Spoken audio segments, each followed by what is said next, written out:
Good morning friends. मैं सी विनय जैन कानपुर से आपके सामने प्रस्तुत हूँ बजट 2022 के ऊपर अपनी संक्षिप्त टिप्पणी और जो पॉइंट्स हमारे फाइनेंस मिनिस्टर ने रेज़ किए थे उस पर कल बहुत इंतज़ार था हम सबको कि एक वृहद सबके लिए लाभकारी और कोरोना काल में जो हम लोगों ने कष्ट झेला है उसके निवारण हेतु कुछ हम लोग के लिए बजट में रिलीफ्स होंगी, बट अनफॉर्चुनेटली ये हो ना सका क्योंकि अमृत काल आ गया है। Takes 25 years, this budget is for next 25 years, not for our tomorrow, not for our next 2 years, not for next 3 years, but it is for the next 25 years। 75वीं वर्षगांठ में हम 100 साल की रूपरेखा बना रहे हैं। बहुत अच्छा विजन है हमारे प्रधानमंत्री जी का, फ्यूचरिस्टिक प्लानिंग है, बट आप भविष्य की सोच रहे हैं, वर्तमान की भी सोचें, ये मेरा आग्रह है। और जो हमारे वित्त मंत्री जी ने कहा कि कोविड काल में हम लोगों ने कष्ट झेला है और कुछ उसका असर कम भी दिखा इस बजट में भी, और जैसे कि उन्होंने कुछ हेल्थ के ऊपर अपने खर्चों को कम किया है, उसके ऊपर मैं डिटेल में चर्चा करूँगा। बट जो सबसे ज़्यादा निराशा रही इस बजट से वो ये थी कि middle class, salaried people, pensioners, जिनकी महंगाई की वजह से बहुत जो कहते हैं सेविंग रेट छोड़ दीजिए, उनका टू एंड्स को मीट होना ही बहुत दिक्कत हो रहा था। They were expecting some increase in the standard deduction, some increase in the exemption rates, basic exemption rates of the taxable income has not been tinkered at all, which is a sad thing, and it could have been a very salutary effect, psychological impact, जब अगर कुछ middle class और एक आम जनता जो tax payer है, honest tax payer है, जिसका TDS कट जाता है, तो वो अगर उसकी जेब में पैसा जाता तो शायद उसको लाभ होता, बट ये हो ना सका। जो वित्त मंत्री जी ने विशेष रूप से इस बार स्ट्रेस दिया है, वो स्ट्रेस ये दिया है कि डिजिटल इकोनॉमी को और बढ़ावा दिया जाए, स्टार्टअप्स को और बढ़ावा दिया जाए, और कुछ आउट ऑफ द बॉक्स जाकर टैक्स रेवेन्यू को तलाशने का प्रयास भी किया है without levying any taxes. And she very candidly said कि साहब हमने तो टैक्स नहीं बढ़ाया, यही आप समझिए कि हमारी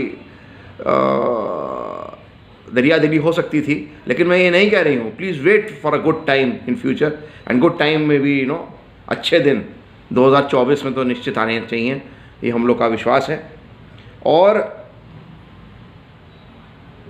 एक चीज़ और जो इन्होंने इस बजट में करी है एक आम जनता के लिए, जिसको मैं कहूँगा कि शायद और बेहतर हो सकता था, कि उन्होंने शिक्षा के ऊपर ध्यान देने के लिए एक गिफ्ट सिटी जो है गुजरात में, उसमें फॉरेन यूनिवर्सिटीज़ को इनवाइट किया है। ठीक है, आप करिए, फॉरेन यूनिवर्सिटीज़ को भी इनवाइट करिए, बहुत अच्छी बात है, क्योंकि I think it is an acceptance of the fact that 700+ universities in India are not performing the way India should have. एक समय था जब हिंदुस्तान में नालंदा यूनिवर्सिटी से विश्व भर के स्कॉलर्स आते थे पढ़ने, और आज ये समय आ गया है कि रिवर्स माइग्रेशन हो रहा है। अच्छी education barring few institutes, few IITs, few IIMs शायद एक आम जनता के लिए उपलब्ध नहीं है। तो अच्छा है, आप फॉरेन यूनिवर्सिटीज़ को लाइए, finance, technology, mathematics, but it could have been better had our institutes been more strengthened. Our primary education के लिए फ़ंड बढ़ाते, और जो एजुकेशन डिपार्टमेंट है, जो हम लोग के बेसिक स्कूल्स हैं विलेजेस में, गांव में, कस्बों में, वहाँ पर जो एजुकेशन का स्तर है वो आप सब देखते हैं, जब जानते हैं। तो I feel more emphasis could have been laid in paying more stress on these schools, colleges and universities in India. But let us hope for the best. Where the competition will come, naturally the things should improve in future. एक चीज़ उन्होंने और इस budget में कही, macro level पे ही जो ये बात हो रही है, उन्होंने डिसइन्वेस्टमेंट टारगेट जो पिछले साल 2,10,000 करोड़ था, उसको थोड़ा रियलिस्टिक लेवल पे लिया है। Now they have pegged it down to 75,000 crore in the financial year 22-23। उन्होंने ये कहा कि साहब एयर इंडिया का विनिवेश पूरा हो चुका है। राष्ट्रीय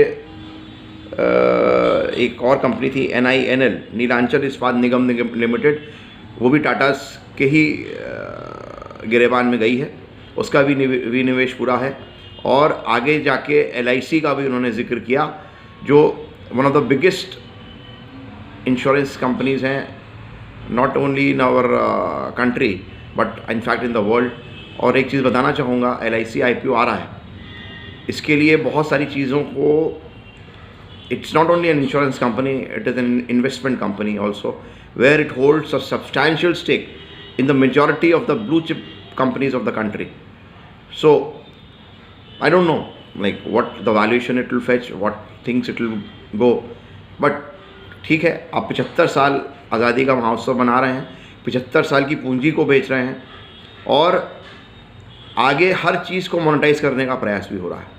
तो ठीक है, अमृतकाल है, अमृतकाल की शुरुआत है, नए काल का हम लोग को पता चला है, हम लोग को आगे और उस पर करनी चाहिए। Coming to the facts and figures, ये बजट ने तकरीबन 39 लाख करोड़ 39.42 करोड़ का एक्सपेंस फॉरसी किया है, और तकरीबन 25 लाख करोड़ का रेवेन्यू एंटिसिपेट किया है वर्ष 22-23 में। जो पिछले वर्ष 34 लाख करोड़ का खर्चा था, उसको उन्होंने 5 लाख करोड़ बढ़ाया, और तकरीबन जो रेवेन्यू था 22 लाख से बढ़ के 24 लाख हुआ है। तो टोटल फिस्कल डेफिसिट जो उन्होंने इस बार डेफिसिट्स की भी डेफिनेशन को थोड़ा चेंज किया है, primary fiscal deficit and basic fiscal deficit और फिस्कल डेफिसिट, इसको भी उन्होंने चेंज किया है। उस पर मैं आऊँगा अपनी आगे के संबोधन में। But they have said that as the GDP has increased, we expect our deficit to be 6.4% of the GDP. As you know that the percentage is calculated on both the things. तो GDP को उन्होंने बढ़ाया, और एक चीज़ आपको ये बताना चाहूँगा कि जो GDP का ग्रोथ है, उन्होंने कहा कि साहब वो 11.5% से बढ़ेगी। उस आधार पे GDP का जो ग्रोथ उन्होंने प्रोजेक्ट किया है, उसी के ऊपर फिस्कल डेफिसिट को उन्होंने एक्सट्रपोलेट किया। माय कंसर्न इज, जब इस